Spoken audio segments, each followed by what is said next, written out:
오늘 우리가 볼 말씀은 에스겔서 26장에서부터 28장에 나와 있는 그죠? 두 나라가 나옵니다. 두로 시돈이라고 하는 나라가 나오는데요. 이들의 멸망을 길에 대한 예언이죠. 왜 이들이 멸망을 당해야 될까? 그 이유를 하나님께서 조목조목 말씀하시고 계십니다. 사람들은 언제나 안전하기를 갈망하죠. 그래서 누군가는 돈을 쌓아두죠. 또 누군가는 권력을 붙잡죠. 또 누군가는 성벽과 요새를 세워서 자신을 지키려고 합니다. 그래야지 안전하기 때문이죠. 오늘 두로와 시돈이 바로 그런 도시였습니다.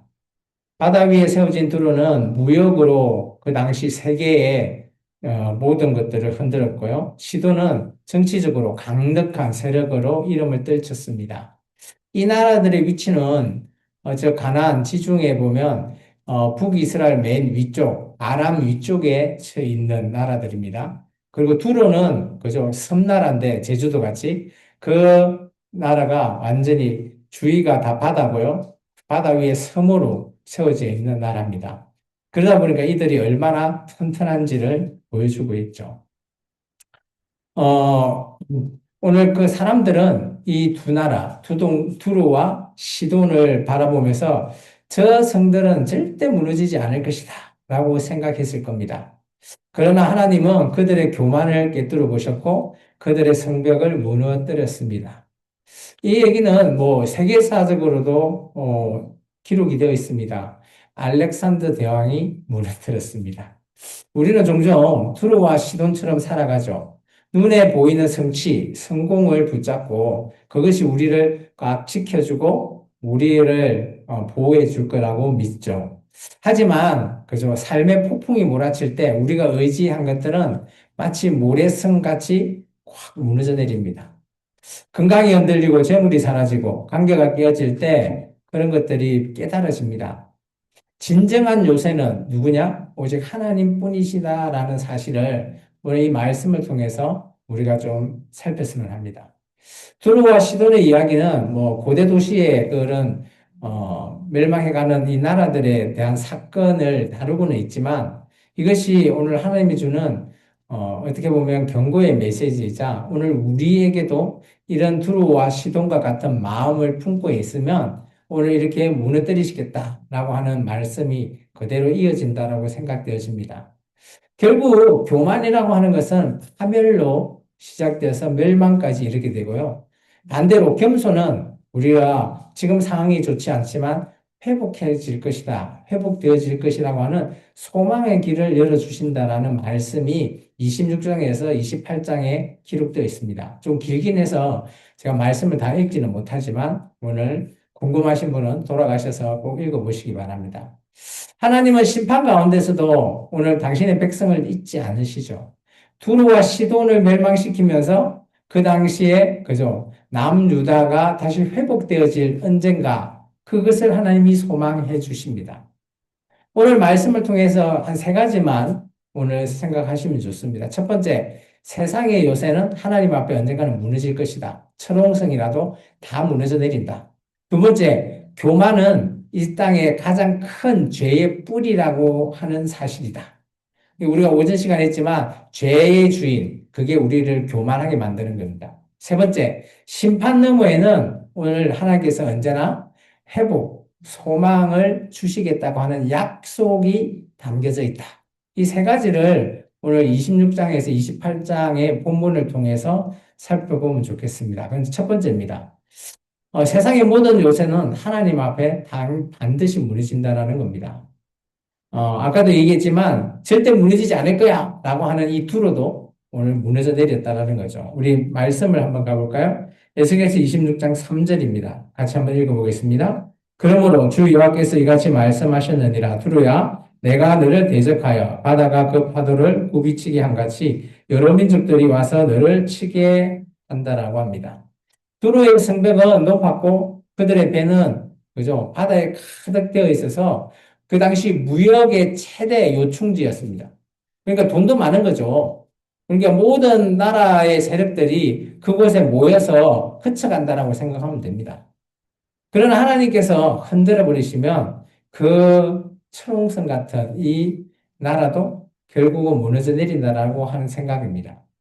우리의 삶도 마찬가지죠. 우리가 꿈꾸는 뭐 돈을 많이 벌 것이다. 아니면 뭐 권력, 명예, 뭐 지식 이런 걸 꽉 붙들고 있어봤자 아무 소용이 없다라는 것을 언젠가는 깨닫게 될 것이라고 하는 것을 말하고 있습니다. 하지만 그죠?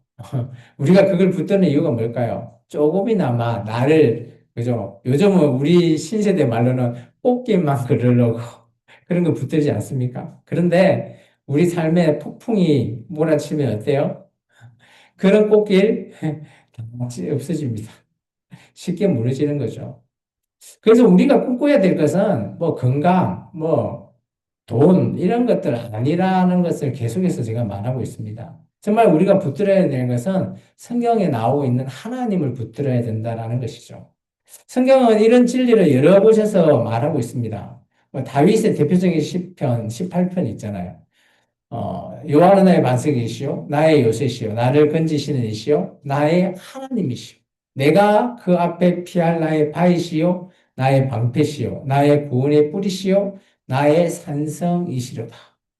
참 다윗은 하나님 앞에 그죠? 이게 언제 지어지는가 하면 사울한테 쫓겨다닐 때 하나님이 도와주시는 그 상황을 깨달으면서 이렇게 자기를 하나님은 나의 모든 든든한 그죠? 나의 방패, 나의 요새, 뭐 나의 뿔, 산성 이렇게 표현하는 겁니다. 자문에서도 마찬가지입니다. 여호와의 이름은 견고한 망대라. 의인은 그리로 달려가서 안전함을 얻는다. 그러니까 하나님을 아는, 제대로 아는 사람은 하나님께서 견고한 망대라는 사실을 오늘 하나님의 말씀을 통해서 알 수 있는 거예요. 이게 그곳에 가는 것이 가장 안전한 길이다라는 것을 하나님의 말씀을 통해서 깨달을 때가 있다라는 거죠. 오늘 두루의 성벽은 그래서 너무 튼튼해 보이지만 한순간 그냥 무너져 내려버립니다. 세상의 모든 요새는 다 그렇지 않겠나 생각되었습니다. 근데 우리가 영원히 우리가 가야 될 그저 피난처이자 안식처는 어디입니까? 바로 하나님의 나라, 즉 하나님이죠. 그것은 절대 무너지지 않다라고 생각합니다. 그래서 우리가 붙잡아야 될 것은 뭐예요? 우리 눈에 보이는 것? 아니요. 눈에 보이지 않지만 하나님의 말씀의 진리가 깨달아질 때 오늘 우리에게는 정말 그게 요새다라는 거예요. 나의 반석이시고 나의 산성이고 피할 바위 이곳이 바로 하나님이라는 거예요. 오늘 우리의 삶 속에 그죠? 우리가 너무 세상에 찌들려서 그런 생각을 못하고 있다면 다시 우리 생각을 되돌려야 될 줄 믿습니다. 하나님만이 우리의 요새시다. 절대 무너지지 않는 세상 어디에도 무너지지 않는 요새 바로 하나님을 붙드는 그곳이다라는 것을 말하고 있습니다.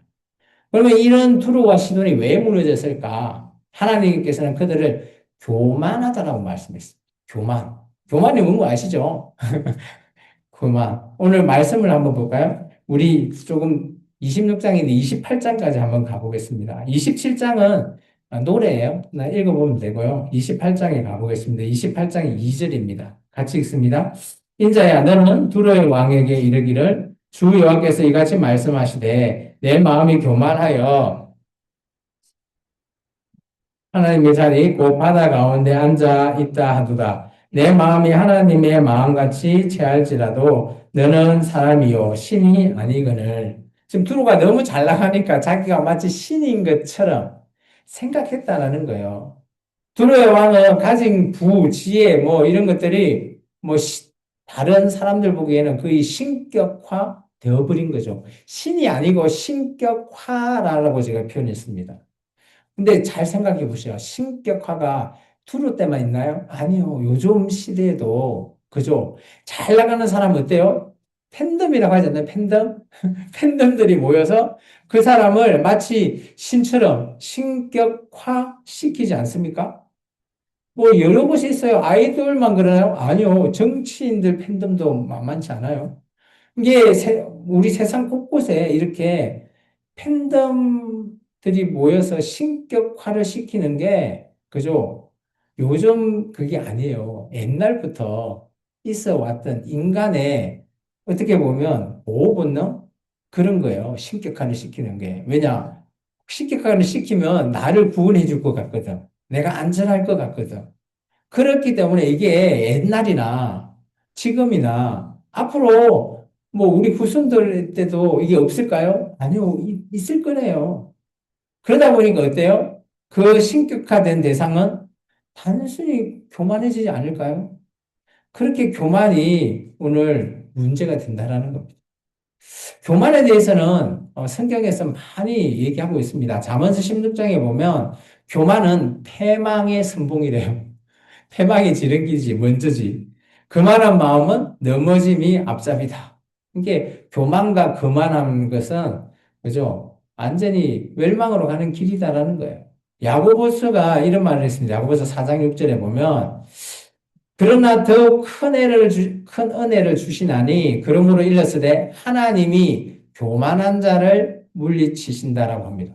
이게 우리에게 은혜를 줬는데, 우리를 해할 교만한 자를 물리쳐주는 은혜를 주시고요. 반대로 우리 같은 겸손한 자에게는 뭘 주신다? 은혜를 주신다. 그러면 우리가 하나님 앞에서 교만한 자가 되어야 돼요? 겸손한 자가 되어야 돼요? 뻔하죠. 우리는 언제나 겸손한 자가 될 수밖에 없다라는 거예요. 왜냐? 우리가 붙든 요새가 하나님이시니까. 하나님이 아니면 나는 교만해질 수밖에 없다라는 걸 말하는 거예요. 이 두로의 왕의 모양은 완전히 한 도시가 완전히 무너져 내리는 그 사건으로 끝나는 게 아니라 모든 시대, 아까 얘기했죠. 과거나 현재나 미래에도 일어날 신격화되는 어마어마한 교만을 말하고 있는 겁니다. 교만이 계속해서 변질되고 결국은 파멸의 길로 이끈다라는 겁니다. 우리의 삶 속에서도 교만은 언제나 꿈틀거립니다. 은밀하게. 그것을 저는 이런 표현하죠. 그죠? 하한테 가서 뱀이 입을 날름날름 하면서 유혹하는 선악과를 따먹으라는 그런 유혹과 같은 그게 바로 교만을 우리가 체험하는 그런 길입니다. 내가 조금 더 잘났다? 내가 가진 게 니보다 많다?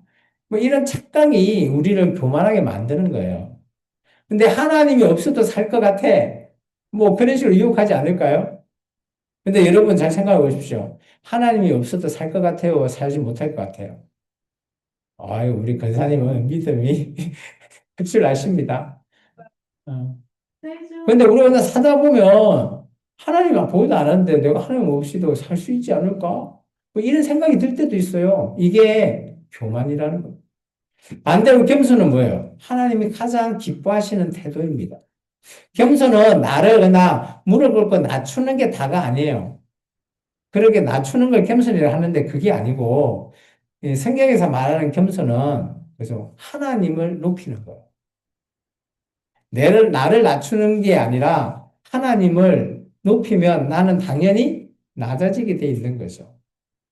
겸손은 내가 가진 모든 것을 하나님의 은혜로 인정하고 하나님께 드리는 것, 뭐 이런 게 또 헌금설교 같은데 그거보다는 이게 하나님을 이렇게 기쁘니까 내가 드린다? 이런 것이 겸손이라는 오늘날 두로의 왕의 이 교만 우리가 거울로 삼아야 됩니다. 반면교사죠.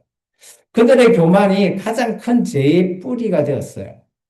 반대로 겸손은 하나님의 은혜의 통로가 되지 않겠습니까? 그래서 우리가 겸손해져야 된다라고 하는 말만 하는 게 아니라 정말 우리가 하나님을 높이고 하나님을 경외하는 삶을 살아가면 그 자가 바로 겸손한 자다라는 것을 말하고 싶은 거예요. 우리가 막 낮추고 나오면 막 섬기고 이게 겸손한 자가 아니에요. 우리가 오해하는데. 물론 그런 걸 우리가 겸손이라고 말은 합니다.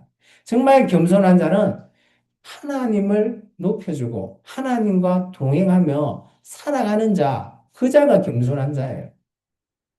세 번째, 이런 두로와 시돈이 멸망당할 때 어떻게 보면 가장 큰 이익을 보는 나라가 있죠.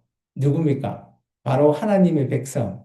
그래서 그것을 얘기하고 있습니다. 조금 뒤쪽으로 가볼까요? 28장 25절과 26절입니다. 찾았습니까? 같이 읽습니다. 주 여호와께서 이같이 말씀하셨느니라. 내가 여러 민족 가운데 흩어져 있는 이스라엘 족속을 모으고 그들로 말미암아 여러 나라의 눈앞에서 내 거룩함을 나타낼 때 그들이 고국의 땅 곧 내 종 야곱에게 준 땅에 거주할지라. 그들이 그 가운데 평안히 살면서 집을 건축하며 포도원을 만들고 그들의 사방에서 멸시하던 모든 자를 내가 심판할 때 그들이 평안히 살며 내가 하나님 여호와인 줄을 그들이 알리라. 이거 잘 보시면 놀랍게 이렇게 멸망당하는 나라가 있는 반면에 오늘 이스라엘 민족은 아마 이 표현으로 보면 흩어진 것 같아요. 가나안 땅에 살지 못하는 이게 바벨론 포로나 뭐 어쨌든 간에 흩어져 있을 때 하나님께서 모으시겠다라는 거죠. 이게 아마 포로 기한 정도 그렇게 생각해도 되고 아니면 언젠가는 일어날 뭐 천년 왕국 때 그런 모습 뭐 그럴 수도 있고 어쨌든 간에 하나님이 원하는 것은 이런 하나님의 백성을 다시 모으고 그들에게 있어서 그들이 내가 믿는 하나님이 정말 여호와 하나님이구나라는 것을 깨달아질 때가 있다라는 거예요. 열방의 심판이 단순한 파괴가 아니라 물론 뭐 파괴되고 멸망당하지만 그것이 하나님의 백성을 위해서 새롭게 회복되고 소망을 주시겠다라는 겁니다. 하나님이 교만한 나라를 이렇게 정화하죠. 무너뜨리신다는 거죠. 그런데 그 너머에는 하나님이 계획이 있다라는 거예요. 하나님의 백성을 회복시키시고 소망을 주시겠다라는 거예요. 예레미야서 29장 11절에 이렇게 있습니다. 여호와의 말씀이니라 너희를 향한 나의 생각을 내가 아나니 평안이요 재앙이 아니라 너희에게 미래와 희망을 주는 것이라. 오늘 하나님께 주시는 말씀이 재앙이 아니고 평안이래요. 그런데 이때 예레미야가 보냈던 29장은 어떤 상황인가 하면 현재 바벨론 포로에 잡혀 있는 포로 그들에게 지금 편지를 써서 이 메시지를 주는 거예요. 야, 너 포로 잡혀가 있는 거? 이거 재앙 아니야. 평안이야. 아이러니하지 않습니까? 근데 알고 봤더니 정말 이게 재앙이 아니라 그들에게 있어는 평안이었어요. 바벨론 포로로 잡혀가지 않은 사람은 예루살렘에서 다 죽어버렸잖아요. 근데 잡혀간 사람은 나중에 살아서 귀환하잖아요. 그러니까 이 말씀이 정확한 거죠. 그런데 그 당시 포로로 잡혀가고 힘들어 죽겠는데 이 메시지를 받은 그 사람들은 도저히 이해가 안 되는 거예요. 오늘 우리도 마찬가지예요. 오늘 우리가 살아갈 때 힘들고 어렵고 이런데 하나님이 야, 네가 지금 하고 있는 건 평안이야. 이렇게 말하면 이해가 되겠습니까? 이해 안 돼요. 그런데 놀라운 것은 그 다음이죠. 그런 메시지를 받았는데 시간이 지났을 때 알고 봤더니 나의 고난, 이런 나의 힘든 어려움이 그죠? 발판이 되어서 나를 평안으로 이끌어 간다. 뭐 이런 표현이 될 수 있다라는 겁니다. 이거는 가정이에요. 베드로는 이렇게 얘기했습니다. 고난을 받는 성도들에게 비슷한 이런 말을 해요. 베드로전서 5장 10절이에요. 모든 은혜의 하나님 곧 그리스도 안에서 너희를 부르사 자기의 영원한 영광을 들어가게 하신 이가 잠깐 고난을 당한 너희를 지금 고난받고 있어요, 이 사람들이. 왜냐하면 그 1차 네로의 박해 때 정도니까요. 너희를 친히 온전히 하시며 굳건하게 하시며 강하게 하시며 틀을 견고하게 하시리라. 이게 네로의 박해 어때요? 사람들 많이 죽잖아요. 힘들죠. 두렵죠. 그런데 이 그 고난이 하나님 앞에는 영광이 될 거래요. 나는 지금 죽겠는데. 그런데 우리를 어때요? 그런 고난에서 더 단단하게 해주는 거예요. 우리를 더 강하게 해주시는 거예요. 견고하게 해주신대요. 내가 지금 현재 삶이 힘들고 어렵지만 그런 말미암아 내가 더 단단해지고 견고해지는 것으로 말미암아 앞으로 일어날 하나님의 그 뜻에 맞는 나를 하나님이 받으시는 거죠. 영광으로. 이게 베드로의 고백이에요. 이것은 지금 우리의 삶과 마찬가지라고 봅니다. 우리가 삶을 살아갈 때 힘들고 어려운 거 당연히 있어요. 근데 그것이 고난이라 생각하고 힘들다고 투덜투덜 해버리면 남는 거 하나도 없어요. 근데 이것으로 말하면 나를 어떻게 쓰실 건가? 하나님의 그 계획을 그냥 꿈꿔요. 소망을 가지세요. 그러면 내가 그것을 이겨낼 거 아니에요. 시간이 지나면. 그 이겨냄으로 말미암아 앞으로 나를 어떻게 쓰실지 5년, 10년, 20년, 30년 이후의 나의 삶을 한번 되짚어 보시기 바랍니다. 그게 하나님께 영광이 될 거다라는 것이죠. 이스라엘은 오랜 세월 동안, 그죠? 많은 그 주변의 열방의 가시와 같은 존재였어요. 고통을 받았어요. 근데 그들은 알지 못했습니다. 그때는. 왜 우리가 하나님을 믿는데 고통 당해야 될까? 그런데 나중에 알고 봤더니, 그죠? 하나님께서 그 가시를 다 제거해 주시고, 하나님께서 다시 그 땅으로 돌아가서 살게 해 주시는 하나님. 참, 이런 약속, 이런 소망이 없다면, 그죠? 하나님의 약속을 우리가 지킬 이유가 없는 거죠. 오늘 우리가 붙드는 요새가 하나님이라고 했던 이 말이 바로 그 내용입니다. 우리가 붙잡아야 될 소망은 바로 하나님입니다. 우리가 세상의 요새, 세상의 부권력 이게 아니라는 것이죠.